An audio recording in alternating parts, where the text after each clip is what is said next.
안녕하십니까. 오래간만에 뵙습니다. 저번 시간에 이어서 사주와 오행 중에 이번에 저번 시간에 이어서 합이 든 동물들에 말했죠. 합이 든 동물은 모두 띠가 몇 개라겠습니까? 12동물입니다. 10가는 10개고요. 그래서 10개와 12개가 합쳐져서 한 바퀴 도는데 60년이 걸립니다. 그래서 흔히 60갑자라고 하죠. 그래서 60이 되면 사람이 환갑을 셉니다. 내가 태어난 해를 다시 센다고 그러세요. 그래서 흔히 삼합동물이 있습니다. 저번 시간은 원진살까지 봤죠. 띠별로 안 좋은 띠. 그래서 흔히 그러죠. 어떤 일을 추구할 때 나의 참모들을 잘 세워야 일을 하죠. 선거가 가깝습니다만은 참모들을 잘 둬야 나를 위해서 일합니다. 그리고 서로가 윈윈할 수 있도록 할 수 있는 게 이 삼합입니다. 그래서 저 사람과 내가 또한 내가 그 사람에게 어떤 이득이 될 수 있을까 해서 하는 게 바로 그 삼합입니다. 그래서 흔히 참모들을 잘 세워야 일을 하는데 진척이 빠르고 빨리 이루어지는 겁니다. 근데 보통 삼합이라고 할 때는 원숭이띠가 무엇인가 그러죠. 원숭이띠는 삼합이 신자진 삼합이라고 합니다. 용띠, 쥐띠, 원숭이띠 이걸 삼합이죠.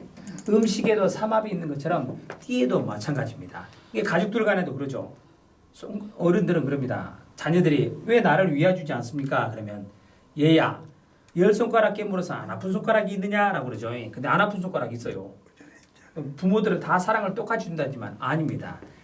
가슴에다 손을 얹고 생각하십시오. 그런 부모 있는가? 더 이쁜 놈이 있고 그렇지 않은 놈이 있어요. 근데 태어날 때부터 다르고 뱃속에서 태동을 할 때부터 다른 게 어머니들이 느끼는 자식의 마음입니다.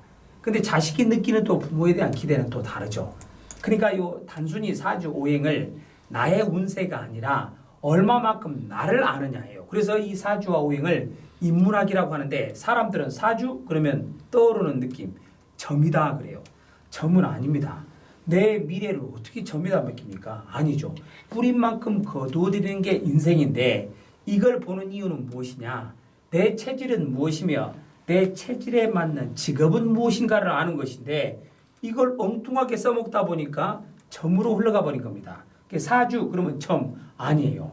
내 체질을 보고 이 체질 따라 사람의 일이 정해지고 그 일에서의 나의 성패가 달린 거죠. 그래서 이 사주를 어디에서 나왔느냐면 한의학에서 나온 겁니다. 그 사람의 체질을 분석해서 그 사람에 맞는 약재를 지어주기 위해서입니다. 그래서 흔히 그러죠. 초근 목피라고 합니다. 풀뿌리나 나무 껍질이 한약재죠. 왜? 그걸 먹고 좋아지느냐? 사람이 태동을 할 때 무엇으로 만들어졌다고 알고 있습니까? 흙에서 왔어요. 흙에서 왔으므로 너희는 흙으로 돌아가리라 하는 겁니다. 그래서 사람도 자연의 일부로 보기 때문에 자연 속에 있는 모든 풀과 나무들이 내 양식이 될 수 있는 것이죠. 그러니까 죽으면 사람을 어디다 매장합니까? 땅에다 매장하는 것이 땅과 하나 되기 때문이죠. 땅으로 와서 땅으로 가는 겁니다. 그래서 이 사주도 바로 그 체질을 분석하는 거예요. 그래서 나와 맞는 체질 또는 나는 무슨 체질인가 그러죠. 보십시오. 궁합을 보고 결혼을 했는데 중년에 이혼을 합니다. 아니면 결혼한 지 3개월도 못 돼서 헤어지고 내려오고 서로 갈라서고 난리죠. 왜? 뜻이 맞지 않고 모두가 내 욕심 따라 사는 겁니다. 근데 예전에는 보십시오. 부모님이 정해준 사람은 아무런 말도 없이 시집장가를 갔습니다. 그리고 아무 말 없이 그것이 운명인 줄 알고 살았어요. 근데 지금은 그렇게 사는 부부들이 있어요. 없잖아요. 다 내 욕심 따라 사는 겁니다. 그러니까 사업을 하시더라도 그러죠. 사장님 되시는 분들은 내 부하 직원들이 어떤 사람인가를 보기 위해서 면접을 봅니다. 그러죠. 면접관들 중에는 관상쟁이가 있다고 합니다. 왜? 그 사람의 생김새를 보고 미래를 볼 수 있으니까. 근데 관상에서 제일 중요한 건 이목구비가 잘생겨서보다는 그 사람의 표정이에요. 표정의 분위기 얼마나 밝느냐 어둡느냐. 그러죠. 사람이 자랄 때 제일 어디에서부터 영향을 받아요? 가정이죠.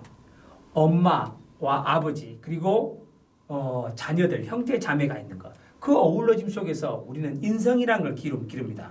그래서 나 혼자만 사는 게 아니라 여러 형제들과 함께 있으면서 융화, 견책, 동생이 잘못하면 형, 형이 잘못하면 동생. 그래서 서로 어우러짐 속에서 살아왔는데 지금은 하나 아니면 자녀를 둘밖에 안 낳아요. 그러니까 모두가 내 위주죠. 심지어 어떤 아이들은 그럽니다. 혼자 있는 아이들에게 너는 동생이 없니? 그래요. 근데 그 조그만 아이들도 압니다. 동생이 안 생겼으면 쓰겠다 합니다. 왜? 지 혼자 다 퍼먹으려고. 그게 사람의 욕심이에요. 아이들도 느낍니다. 근데 이 사주는 뭐냐면 체질을 보고 내 체질에 따라서 좋은 점이 있고 안 좋은 점이 있어요. 그러니까 자녀들 중에도 그러죠. 묘하게 집안마다 하나는 또라이가 나옵니다. 그럽니다. 그럼 그 아이들을 어떻게 키울 것인가? 내 욕심대로 키우는 게 아니에요. 그 아이의 체질대로 키워줘야 됩니다. 그 아이들 중에는 흔히 부모와 의가 안 좋으면 어릴 적부터 집을 나가는 녀석도 있어요. 좋은 밥 다 차려놨는데도 싫다고 집을 나갑니다. 즉 가출이죠. 근데 가출한 녀석들이 더 잘 돼가고 들어옵니다. 왜? 나름대로 고생하고 살다 보니까 삶을 터득한 겁니다. 그래서 평범한 녀석들은 그런 일 못해요. 사람을 쓸 때는 이 사람이 어떤 체질이며 어떤 끼가 있는가 그걸 봐야죠.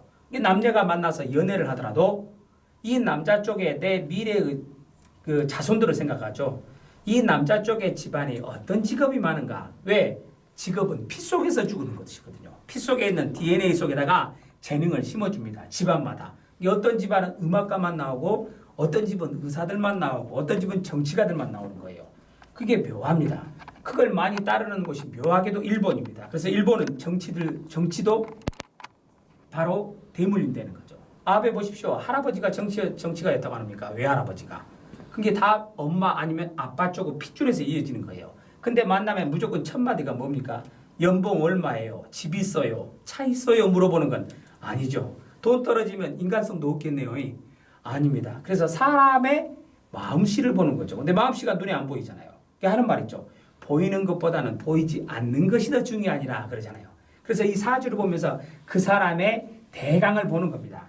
관상도 다른 게 아니에요. 눈, 코, 입 다 따로 달렸지만 더 중요한 건 그 사람의 표정인 겁니다. 왜? 그 사람의 표정은 미래를 말해주고 있거든요.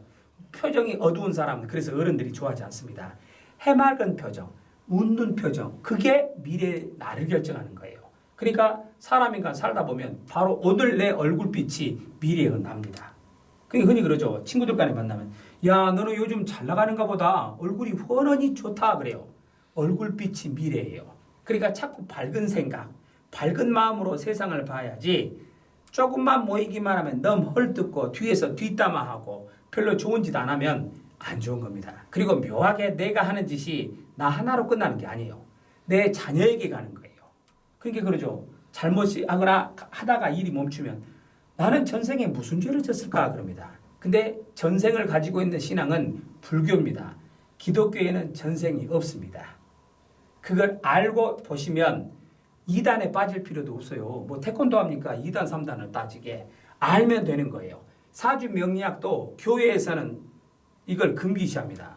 근데 모르니까 그러죠. 목사님들이 몰라요. 쉽게 생각하면 목사님들 모릅니다. 사주에 대해서 말하면 뭔 그런 게 있냐고 뭐 점으로 이어져 갑니다. 다 아니에요. 물론 그중 목사님들 중에서는 의식이 있어요. 맞다.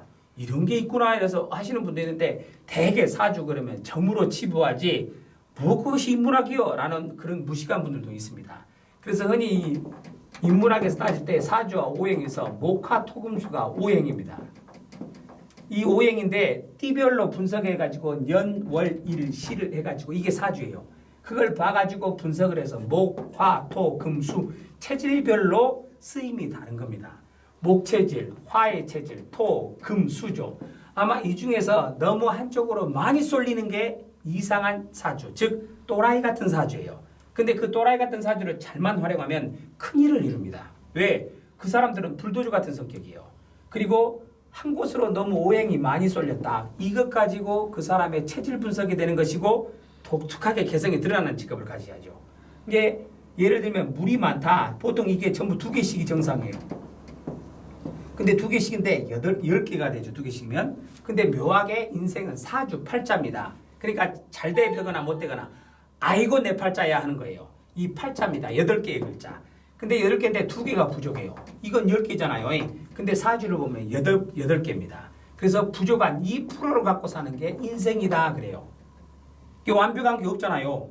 모두 완벽하면 신이 무슨 필요가 있겠고 노력할 필요가 뭐가 있겠어요. 그냥 가만히 있지. 그래서 부족함을 주신 겁니다. 단 그 부족함에도 감사하고 살아라 하는 게 나를 아는 거예요. 나는 이게 부족하더라. 사람은 그러죠. 장점은 놔두고 단점을 어떻게 바꾸느냐가 인생의 성공을 좌우한다고 흔히 듣는 말이시잖아요. 그래서 체질별로 성격이 불어나는 겁니다. 그래서 흔히 불화나 물수 체질이 많으면 연예인 사주입니다. 물은 고이면 썩어요. 그러니까 물은 흘러야 되는 거예요.